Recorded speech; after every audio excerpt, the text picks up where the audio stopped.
একজন পাইলট তৈরি হতে বছরের পর বছর সময় লাগে, যেটা সাধারণ মানুষ এত সহজে বুঝতে পারবে না। 20 বছরের এই উড়ন্ত কফিনে বাংলাদেশ আরও একটি উজ্জ্বল নক্ষত্র হারিয়ে। তৌকির ইসলাম চাইলেই প্যারাশুটে ঝাঁপ দিয়ে নিজের জীবন রক্ষা করতে পারত, কিন্তু তৌকির ইসলাম বারবারই চিন্তা করছে তার নিচে যেখানে বিমানটি ভূপাতিত হতে যাচ্ছে জীবন বাঁচিয়ে রেখে এই নাবিক এই তৌকির ইসলাম চেয়েছিল বিমানটিকে একটি নিরাপদ স্থানে পৌঁছে দেওয়ার জন্য।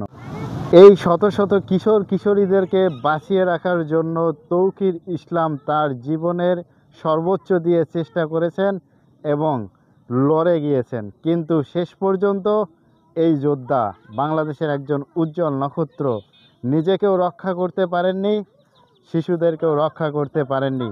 দোষ কিন্তু তৌকির ইসলামের না, দোষ বাংলাদেশের 20 বছরের পুরাতন এয়ারক্রাফট করেছেন নিরাপদে বিমানটিকে রক্ষা করতে, কিন্তু বাংলাদেশের এই যোদ্ধা তৌকির ইসলাম শেষ পর্যন্ত ব্যর্থ হয়েছে।